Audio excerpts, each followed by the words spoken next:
People like to use steroids, so let's talk about them. I'm Dr. Rena Malik, urologist and pelvic surgeon, and today I want to talk about a serious issue, and that's steroid use. Steroids are synthetic versions of the male hormone testosterone, and these are often misused by people to enhance muscle growth and performance. However, this can come at a huge cost to your health. Now, anabolic steroid abuse is a significant public health concern. Studies estimate that about 3.3% of people worldwide have used anabolic steroids at some point. Now that sounds like a small number, but it's really not. And it certainly has higher rates among certain high-risk groups. It's estimated that about 30% or so of bodybuilders and athletes use steroids. However, it's not only them. 80% of steroid use is by non-athletes, people who just want to enhance their body image. So in the general population, it's estimated that about 1.3 to 4 million Americans have used anabolic steroids, with about 100,000 new users each year. And up to 30 to 35% of those users go on to develop a dependence on these drugs.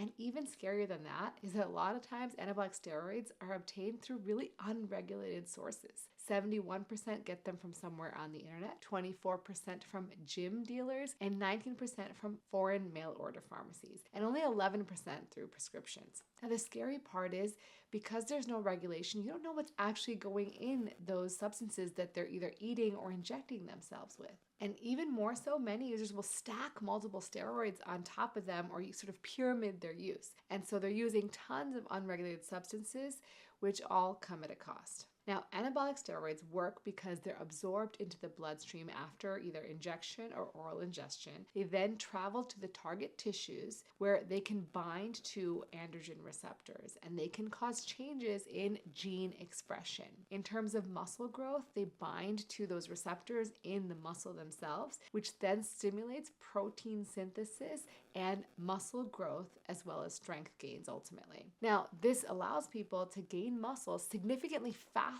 than someone who's non-enhanced.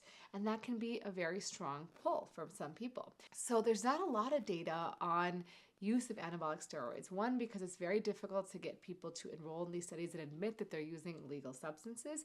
And two, it's not really safe to do randomized controlled trials on people with anabolics when we know what some of the negative sequelae are. In 1996, a study was published in the New England Journal of Medicine, a very prominent journal, which gave men 600 milligrams of testosterone weekly for 10 weeks. Now, let me give you some scale. Most people are on somewhere around 100 to 200 milligrams of testosterone per week. So this is significantly higher than the average person who's taking testosterone for the purposes of maintaining normal levels. So these guys who got 600 milligrams gained an average of 6.1 kilograms of fat-free mass, being lean body mass. They also increased their bench press strength by 22%.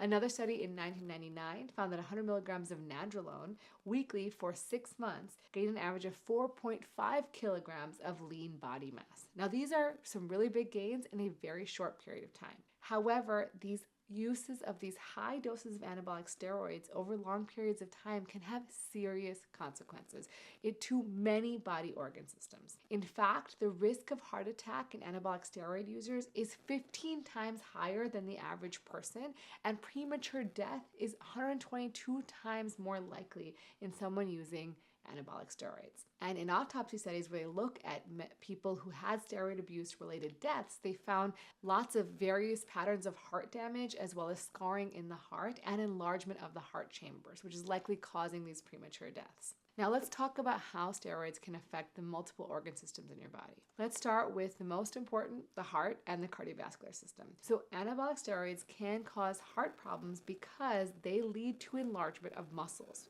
In addition to the muscles in your body, they also lead to enlargement of the muscle of the heart, particularly the left ventricle. And the high testosterone levels that you get when you take steroids can actually cause a narrowing of the blood vessels, what we call paradoxical narrowing, which then leads to a higher risk of clotting. And if you remember my last video on the risks of regular testosterone replacement, there is a risk of blood thickening, which increases with higher doses, putting you at higher risk for blood clots as it is. Steroids also activate what we call the renin-angiotensin-aldosterone system. And this system is important for maintaining healthy blood pressure, fluid balance, and electrolyte balance. So taking these steroids ultimately can lead to increased blood pressure. It also impairs cardiac autonomic regulation. This means that you're not getting the signals to maintain your normal heart rhythm, so you can get abnormal heart rhythms. And they negatively impact cholesterol levels, particularly causing then the risk of atherosclerosis or buildup of plaque and heart attack. Next up, liver. So liver is more common when you're taking oral anabolic steroids, particularly those that are what we call 17-alpha alkylated. These can lead to liver toxicity, other liver conditions, and even liver tumors. Next up, the reproductive system. Anabolic steroids will suppress the body's natural production of testosterone and sperm. This will lead to testicular shrinkage for one, but it will also lead to infertility. Now, what about low libido and erectile dysfunction? If you're increasing testosterone, that shouldn't be an issue, right? So one research team went out to look at exactly what happened. They surveyed 231 anabolic steroid users to identify what issues they were having in terms of sex. While they were taking high doses and long durations of anabolic steroids, they did have good erectile functioning during use. But as soon as they stopped, they had higher rates of new onset erectile dysfunction and decreased libido after stopping. In particular, those who used them more frequently and for longer periods of time were more likely to experience these sexual side effects. And so think about it, right? When you're on these really high doses, your body gets used to a certain set point. And that set point will be having significant lots of erections, really high libido. And once you take those away, even if you appear normal, meaning you want to have sex every day and you have firm erections, they're just not the same as they used to be. And this can then lead to a lot of distress and feeling stress, and then ultimately having difficulty with erections and low libido. What about brain? So high doses of anabolic steroids have been linked to mood disorders, aggression, anxiety, and impulsivity. This is more common in those who develop a dependence on these steroids. They're actually seeing in this group that there are brain changes on MRI. Specifically, they're seeing a thinner cortex in many areas, including the prefrontal cortex, which is the front of the brain that's involved in inhibitory control and emotional regulation. And this is what's likely contributing to aggressive behavior. And as I mentioned, when you stop using these medications, you can go through sort of a withdrawal because you have a new set point. And this withdrawal can then not only lead to those sexual issues we talked about, but also depression and other psychological issues. So what about your kidneys? So chronic use can also contribute to the development of kidney disease. This can be through a combination of the increased muscle mass as well as the direct toxic effect of anabolic steroids on the kidney tubules themselves. Also, sometimes you can become injured more easily. This is because when you have this increased muscle mass and strength from steroid use, you can then put excessive strain on your tendons, which leads to higher risks of tendon ruptures and injuries. And the steroids themselves can disrupt the normal architecture and remodeling of those tendons, further increasing the chances of tendon damage. Ultimately, this can lead to chronic pain, and that's even worse when you go off the steroids.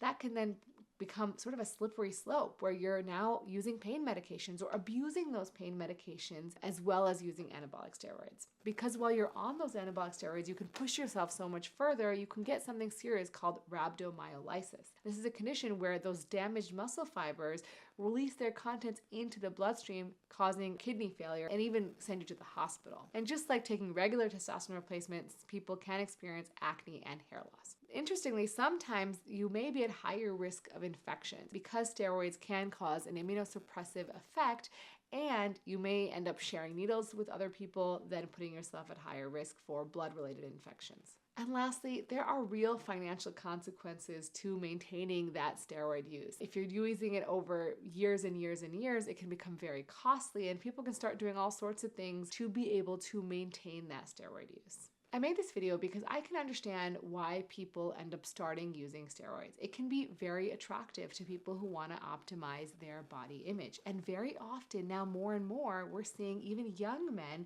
teenagers, starting to use steroids. In fact, Jesse James West just made a video about this. Jeff Nippard made an excellent video about steroid use. Mike Israetel has talked about it openly. So check out their channels, check out their videos. I think they're super helpful. But ultimately, I think it's really important that as doctors, we talk about this openly, and that if if you come to your doctor, you shouldn't be afraid to talk to your doctor about this, because it's important that you get blood work done, that you get evaluated, you make sure you are healthy and safe and you're not harming yourself, and help you get off these medications safely and effectively. I hope you guys found this informative and helpful. If you are new here, make sure to check out as well my podcast, which is available on all podcast platforms, and share it with your friends and family. I think it's really wonderful to be able to sit down with experts from all around the world and learn from them and share that with you guys. So as always, I'm going to take care of yourself because you're worth it.